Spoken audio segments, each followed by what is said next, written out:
എന്നെ കേൾക്കുന്ന എല്ലാവർക്കും നമസ്കാരം. 20 ഡേയ്സ് 20 സ്റ്റോറീസ് ചലഞ്ചിൻ്റെ 9ാം ദിനത്തിലേക്ക് എല്ലാവർക്കും സ്വാഗതം. ഇന്നത്തെ കഥ കണ്ണൂർ ജില്ലയിൽ സ്ഥിതി ചെയ്യുന്ന പെരളശ്ശേരി സുബ്രഹ്മണ്യസ്വാമി ക്ഷേത്രത്തെക്കുറിച്ചാണ്. പെരളശ്ശേരി ക്ഷേത്രത്തിൻ്റെ ഐതിഹ്യം ത്രേതായുഗത്തിലെ രാമായണ കഥയുമായി നേരിട്ട് ബന്ധപ്പെട്ടിരിക്കുന്നു. സീതാദേവിയെ അന്വേഷിച്ചുള്ള യാത്രയിൽ ശ്രീരാമൻ, ലക്ഷ്മണൻ, ഹനുമാൻ എന്നിവർ ഈ പ്രദേശത്ത് എത്തിച്ചേർന്നു.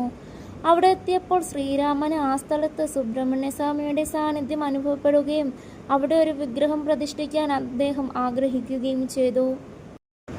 വിഗ്രഹം കൊണ്ടുവരുന്നതിനായി ഹനുമാനെയാണ് ചുമതലപ്പെടുത്തിയത്.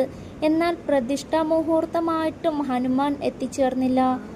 മുഹൂർത്തം തെറ്റിപ്പോകാതിരിക്കാൻ ശ്രീരാമൻ തൻ്റെ കയ്യിലുണ്ടായിരുന്ന പെരുവള ഊരി അവിടെ പ്രതിഷ്ഠിച്ചു. അങ്ങനെ പെരുവളശ്ശേരി എന്ന് വിളിക്കപ്പെട്ട ഈ സ്ഥലം കാലക്രമേണ പെരളശ്ശേരിയായി മാറി എന്നാണ് ഐതിഹ്യം. പിന്നീട് വിഗ്രഹവുമായി മടങ്ങിയെത്തിയ ഹനുമാൻ ശ്രീരാമൻ പ്രതിഷ്ഠിച്ച വള മാറ്റി പകരം വിഗ്രഹം വെക്കാൻ ശ്രമിച്ചു. എന്നാൽ ഹനുമാൻ വള ഇളക്കാൻ നോക്കിയപ്പോൾ അവിടെ ഒരു സർപ്പം പ്രത്യക്ഷപ്പെടുകയും അത് സുബ്രഹ്മണ്യസ്വാമി തന്നെയാണെന്ന് മനസ്സിലാക്കുകയും ചെയ്തു. അതോടെ വള മാറ്റാതെ അതിനു മുകളിൽ തന്നെ വിഗ്രഹം പ്രതിഷ്ഠിച്ചു എന്നാണ് വിശ്വാസം. പെരളശ്ശേരി ക്ഷേത്രത്തിലെ പ്രധാന പ്രതിഷ്ഠ സുബ്രഹ്മണ്യസ്വാമിയാണെങ്കിലും ഇവിടെ അതീവ പ്രാധാന്യത്തോടെ ആരാധിക്കുന്നത് സർപ്പദൈവങ്ങളെയാണ്. ക്ഷേത്രത്തിനകത്ത് വലിയൊരു നാഗത്തറയുണ്ട്. കടുത്ത സർപ്പദോഷങ്ങൾ മാറാൻ ഭക്തർ ഇവിടെ നടത്തുന്ന ഏറ്റവും വലിയ വഴിപാടാണ് സർപ്പബലി. അതീവ രഹസ്യവും കഠിനവുമായ താന്ത്രിക വിധികൾ പ്രകാരം രാത്രിയിലാണ് ഈ പൂജ നടക്കുന്നത്.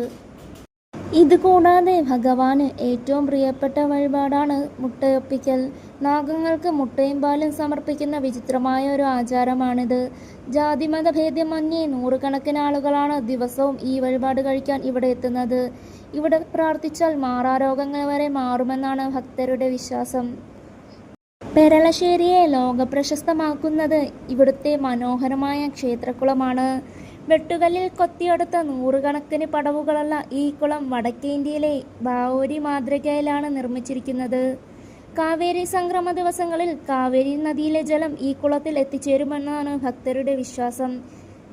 പെരളശ്ശേരി കല്യാണി എന്ന പേരിലാണ് ഈ കുളം അറിയപ്പെടുന്നത്. തുലാമാസത്തിലെ സ്കന്ദഷഷ്ഠിയും ധനുമാസത്തിലെ കൊടിയേറ്റ് മഹോത്സവവുമാണ് ക്ഷേത്രത്തിലെ പ്രധാന ആഘോഷങ്ങൾ.